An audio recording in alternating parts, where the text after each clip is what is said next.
every 21 days. When Princess Luna is in heat, she travels to Fuckmare Cove, where the giant sea penis thrives.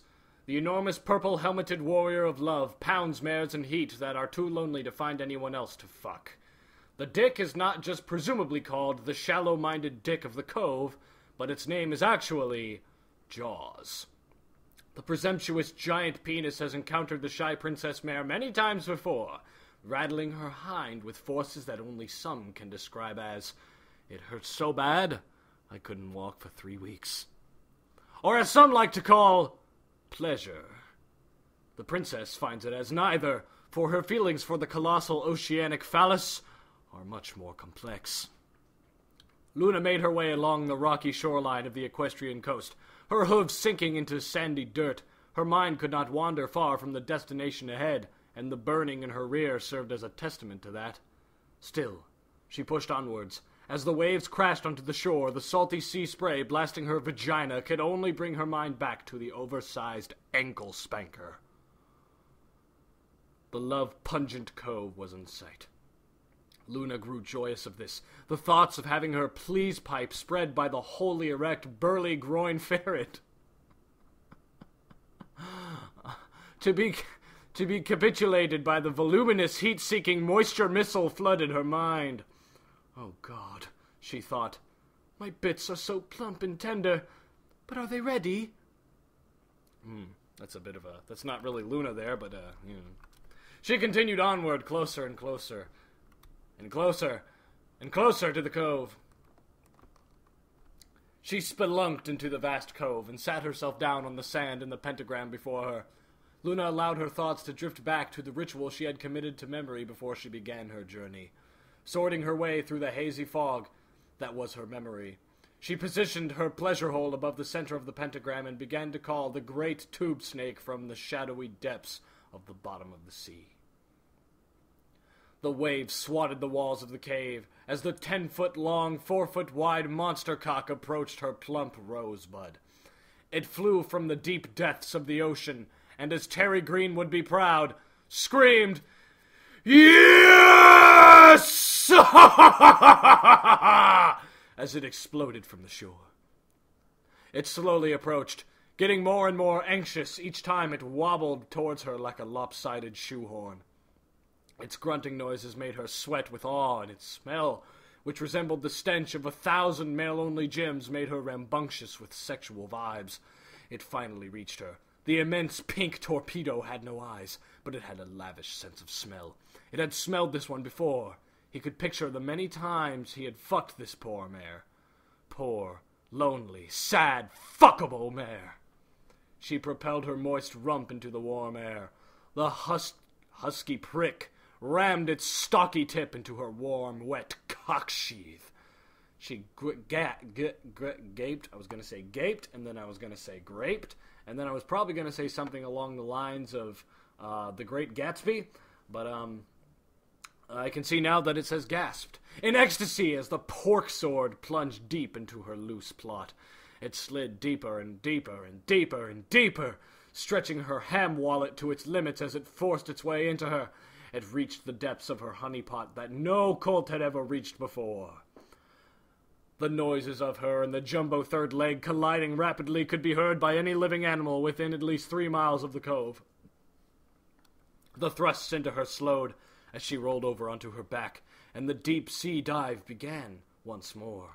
The walloping trouser snake began a slower approach to things, making Luna moan on every push in and every pull out of her pony Vagoo.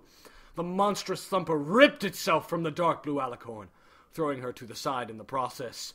She yelped not only from pain, but from the surprise, for she had never been handled so roughly by the cantankerous Wang.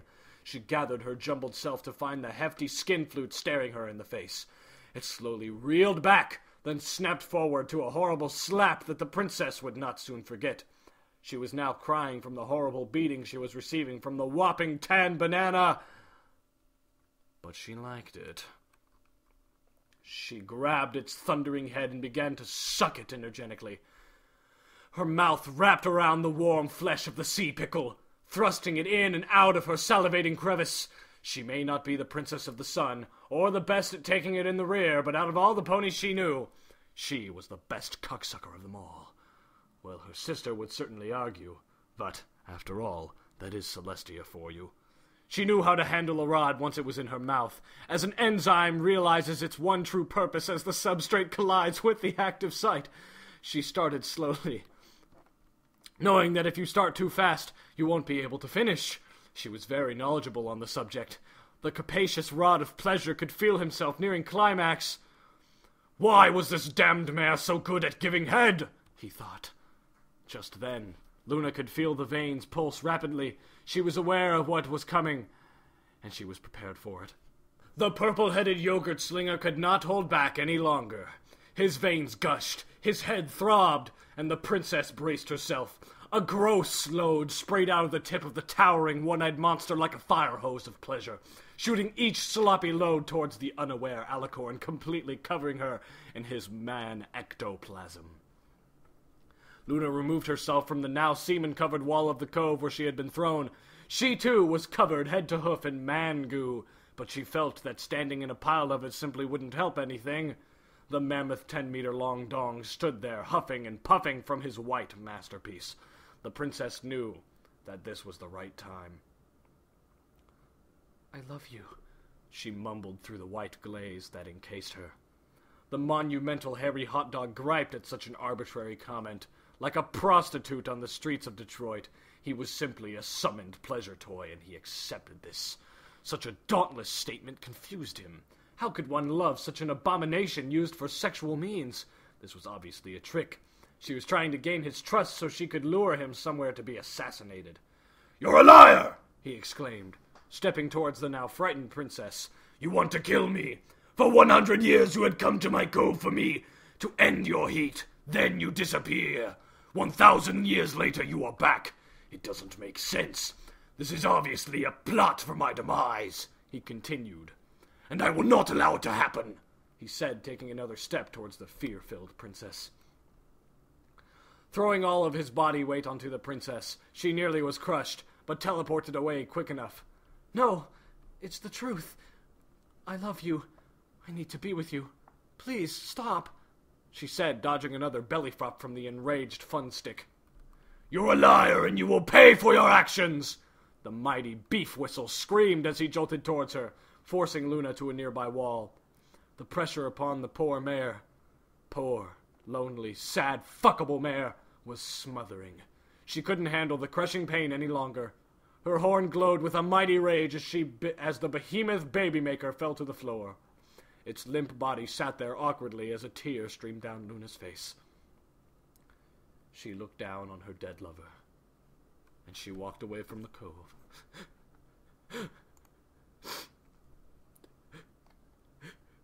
Silently crying.